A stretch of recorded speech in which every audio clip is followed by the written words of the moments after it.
देखिए, हमने जो वहाँ की स्थिति है उससे अवगत किया है, उन्हें बताया है कि वहाँ पे किस तरह से जो हुआ, क्या क्या हुआ है और किस तरह से लोग पूरी तरह से बर्बाद हो गए, क्योंकि जो नदी है उसकी धारा ही बदल गई, तो पूरा पहाड़ चले गया उसके साथ।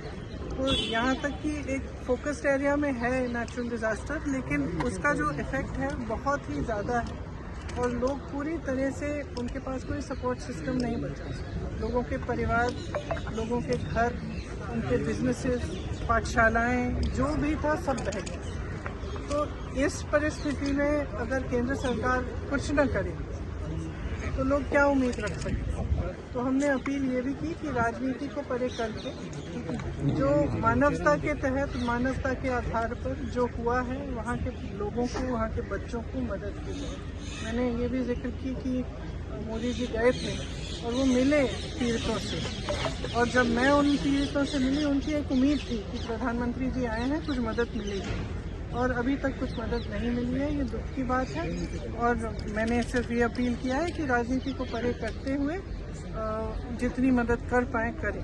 क्या भरोसा मैम, सरकार ने कोई आश्वासन दिया है? मैम होम मिनिस्टर ने क्या आश्वासन दिया, और आप लोगों ने प्रधानमंत्री से मिलने का समय मांगा था, क्या आगे पीएम से भी मिलेंगे? We have given representations to the Prime Minister also, Home Minister also. The devastation that has happened in that area is complete. It is a small area in which whatever was in the way of the river, when the river changed course, it has taken away. So it is not just a question of people losing one member of a family, or maybe some part of their home, or some part of their life. The people who are affected have lost absolutely everything. There are people who have lost every member of their family, young children. They have no support system. And in such circumstances, if the center cannot step up, then it sends a very bad message to the entire country actually. And especially to the victims. The Prime Minister visited, he met the victims. I personally spoke to them, and even after he met them, they expressed that now he has come, maybe we will get some relief from the center. 4 months have passed and that relief has not been forthcoming.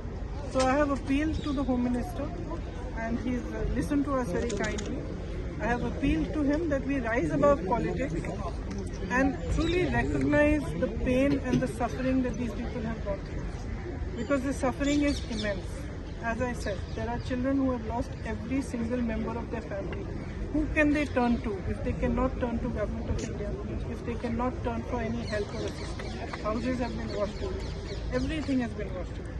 So it is just on behalf of all the MPs of Kerala, it was our appeal to them that they should consider this very seriously and be more forthcoming with the relief so that these people can rebuild their lives.